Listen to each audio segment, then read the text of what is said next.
2005 റഷീദ ബീവിയെ വിവാഹം ചെയ്ത ഹാഷിം മൌലവി 1 വർഷം മാത്രമേ ആകെ റഷീദയുമൊപ്പം ജീവിച്ചിട്ടുള്ളൂ. ഇന്ന് റഷീദയ്ക്ക് ഹാഷിമിൽ നിന്നുള്ള വിവാഹമോചനമാണ് ഏറ്റവും കൂടുതൽ ആവശ്യം. 6 വർഷത്തെ പീഡനമാണ് തന്നെ ഇത്തരത്തിലൊരു ഉത്തരത്തിലെത്തിക്കാൻ കാരണമെന്നാണ് റഷീദ ഞങ്ങളോടൊപ്പം ഷെയർ ചെയ്തത്. കൂടുതൽ ചോദിച്ചറിയാം റഷീദയ്ക്ക് മൌലവിയെക്കുറിച്ച് എന്താണ് നമ്മളോട് പറയാനുള്ളത് എന്ന്. ഹാഷിം മൌലവി എടുത്തായിരുന്ന തിരുവനന്തപുരം പെരിങ്ങമല. ഇപ്പൊ എവിടെ മൂപ്പര്? ഇപ്പൊ സൗദിയിലുണ്ട്. സൗദിയിലാണ്. നിങ്ങളെ അടുത്ത് എങ്ങനെ വന്ന് പുള്ളി? ഞങ്ങളുടെ അടുത്തുള്ളൊരു ബ്രോക്കർ കൊണ്ടുവന്ന മൗലവി. അപ്പൊ എന്തായിരുന്നു പണി മൂപ്പർക്ക്? അന്നേരം പള്ളി ജോലിയായിരുന്നു. പള്ളിയിൽ ജോലിയായിരുന്നു. പഠിച്ച ആളാണ് നല്ലോണം അല്ലെ മൗലവി?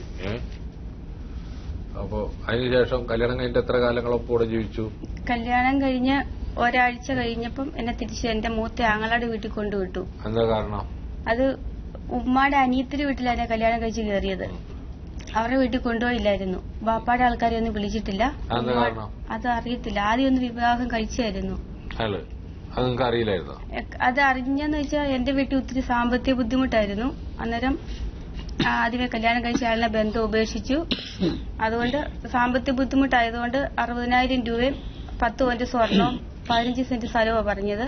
അല്ല 5 പവന്റെ സ്വർണം ഇപ്പൊ റെഡി തന്നിട്ട് 5 പവൻ പിന്നീട് തന്നാ മതി എന്നും പറഞ്ഞുകൊണ്ടാണ് കല്യാണം കഴിച്ചത്.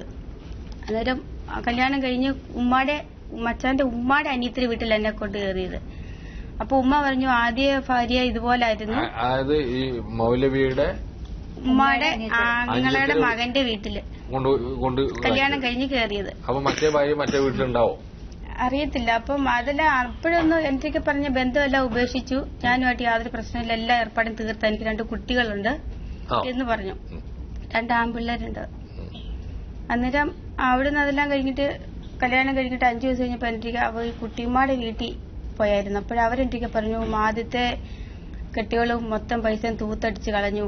ഓൾ അങ്ങനെ ആകരുത്. അപ്പം നല്ലതായിട്ട് പൈസ 500 വെച്ച് വാങ്ങിച്ച് ഓളുടെ ഉമ്മാടയിൽ കൊണ്ട് കൊടുക്കണം, ഉമ്മായെ നോക്കണം എന്നൊക്കെ പറഞ്ഞു. അപ്പൊ ഞാൻ ശരിയായിരിക്കും. അപ്പൊ എനിക്ക് അറിയത്തില്ല, ഞാൻ ചെന്നതേ ഉള്ളൂ. അപ്പൊ ഞാൻ അങ്ങനെ എന്നെ മച്ചാൻ പള്ളിയിലേക്കെന്ന് വന്നപ്പം പറഞ്ഞു. ആ ഒരു കാരണത്താൽ എന്നെ 3 ആഴ്ച എന്റെ മൂത്ത ആങ്ങളുടെ വീട്ടിലും എന്റെ വീട്ടിലുമായിട്ട് ഞാൻ നിന്നു. 3ാമത്തെ കാഴ്ച കഴിഞ്ഞ് എന്നെ വിളിച്ചുകൊണ്ട് പോയിട്ട് 1 മാസവും 3 ദിവസവും വെമ്പായത്ത് ഉമ്മാടെ അനിയത്തിയുടെ വീട്ടിൽ നിന്നു. അന്ന് കൊണ്ടുവന്ന് വിട്ട നിപ്പ ഇത്രയും വർഷമായി. ഒരു വീരച്ച ഇടയ്ക്കൊന്ന് വന്നു 1 മാസത്തേക്കുള്ള സാധനം വാങ്ങിച്ചു തന്നിട്ട് പോയി.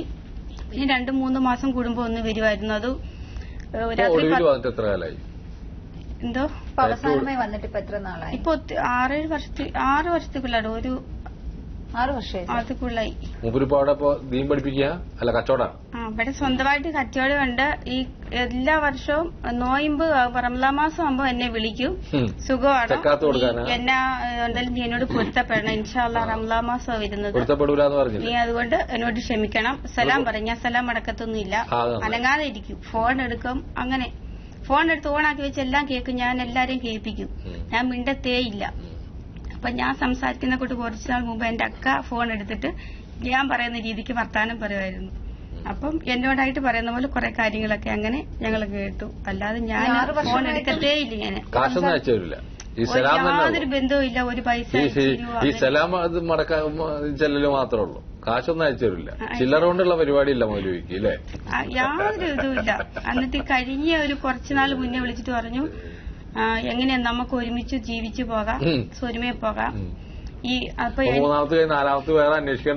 അന്നേരം എനിക്കപ്പോ ഇടയ്ക്ക് ഇങ്ങനെ കാലിനൊക്കെ ഭയങ്കര വേദനയായിട്ട് സുഖമില്ലാതായി. യൂട്രസിനകത്ത് മുഴയൊക്കെ ഉണ്ടായിരുന്നു. അപ്പോഴ് സുഖമില്ല, എനിക്ക് ആശുപത്രിയിൽ പോകാൻ പൈസ ഇല്ല. അപ്പൊ നീ എന്തിനാ കൊച്ചെ എന്നോട് പറയുന്നത്? നിനക്കെന്തിനാ എന്നോട് ചോദിക്കാൻ? ഞാൻ നിന്റെ ആരാ? നിന്റെ കാക്കാമാരൊക്കെ ചെന്നിട്ട് പൈസ വാങ്ങിച്ച് നീ ആശുപത്രി പോവും, എന്നോട് എന്തിനാ പറയുന്നതെന്ന് ചോദിച്ചു. പിന്നെ അങ്ങനെ വന്ന് പിന്നെ ഞാൻ മിണ്ടിയിട്ടേ ഇല്ല. അങ്ങനെ അതുകൊണ്ട് എനിക്ക് എനിക്ക് നഷ്ടപരിഹാരം തീർത്ത് എന്റെ പൈസയും സ്വർണവും വാങ്ങിച്ചെന്ന് എന്റെ ഏർപ്പാട് തീർക്കുക. 60,000 രൂപയും 5 പവനും അതാണ് കൊടുത്തിട്ടുള്ളത്. പിന്നെ കൊടുക്കാമെന്ന് പറഞ്ഞ് കൊടുത്തിട്ടില്ല. ഇല്ല, അത്രയും കൊടുത്തത് എന്റെ അമ്മച്ചി 4 പള്ളിക്ക് പോയി കൈ നീട്ടി തെണ്ടിയിട്ടാ കൊടുത്തത്. ഞങ്ങൾക്ക് ഇവിടെ വീട്ടിൽ ഒത്തിരി കഴിവൊന്നും ഇല്ലാത്തവരാണ്. ഏത് ഖുർആനില പെണ്ണിന്റേത് കാശ് മേടിച്ചിട്ട് കല്യാണം കഴിക്കുന്ന ഏരിയയിൽ നിൽക്കുമെന്ന് പറഞ്ഞു തന്നാൽ തിരക്കില്ല. നമുക്ക് വലിയ വിവരമൊന്നുമില്ല. നിങ്ങൾ കിതാബിന്റെ കിതാബുകളും ഓതിയിട്ടാണല്ലോ ഇപ്പൊ ഈ ഭാഗ പണിയൊക്കെ ചെയ്തത്. ഏത് കിതാബിലാണ് സ്ത്രീകളിൽ നിന്ന് പൈസ വാങ്ങിച്ച് അതുകൊണ്ട് കല്യാണം കഴിക്കണമെന്ന് പറഞ്ഞ ഏത് സൂറത്താണ് അല്ലെങ്കിൽ ഏത് ഹദീസാണെന്ന് ഹാഷിം മൗലവി ഒന്ന് പറഞ്ഞാൽ തരക്കില്ല, അല്ലെങ്കിൽ ഏതെങ്കിലും മൗലവിമാരൊന്ന് പറഞ്ഞാൽ തരക്കില്ല. ഹാഷിം മൗലവി സൗദി അറേബ്യയിലുണ്ട്. നിങ്ങളിപ്പോ 3ാമത്തെ വിവാഹം കഴിച്ചെന്ന് കേട്ട് ഇനി ഒരെണ്ണവും കൂടി നിങ്ങൾക്ക് ബാക്കിയുണ്ട്. കിതാബുകൾ പരിശോധിച്ചാൽ നിങ്ങൾക്ക് വേണമെങ്കിൽ ഒരെണ്ണവും കൂടി വേണമെങ്കിൽ ആവാം. സുഖമില്ലാന്ന് പറഞ്ഞപ്പോ നിങ്ങൾ പറഞ്ഞ മറുപടിയൊക്കെ ഏറ്റവും ഇഷ്ടമായത്, അങ്ങനെ ആശ്ചര്യപ്പെടുത്തിയത്. എന്തോ നിങ്ങളെപ്പോലത്തവർ തന്നെ എങ്ങനെ പറയേണ്ടത്? മൗലവി നിങ്ങളെപ്പോലത്തവർ തന്നെയാണ് ഈ നാട് നന്നാക്കേണ്ടത്. ഈ ജാതി ഞങ്ങൾ നാട് നന്നാക്കണം. നിങ്ങളൊക്കെ ദീൻ പഠിച്ചത് എന്തിനാ മൗലവിയെ? എന്തിനാ നിങ്ങളൊക്കെ ദീൻ പഠിച്ചത്?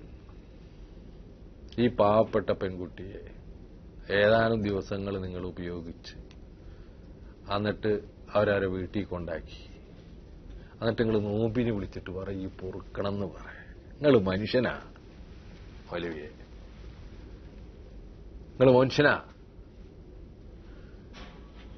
നിങ്ങൾ മനുഷ്യനാണെന്ന് ഞങ്ങളൊക്കെ പറയണ. ഏത് പള്ളിയിലാണ് ഞങ്ങൾ ഓതിയത്? ആ പള്ളിക്കാരോട് ഞാൻ ചോദിക്കുകയാണ്, ഇയാളെപ്പോലത്തെ ആളുകളൊക്കെ നിങ്ങൾ വെക്കുവോ?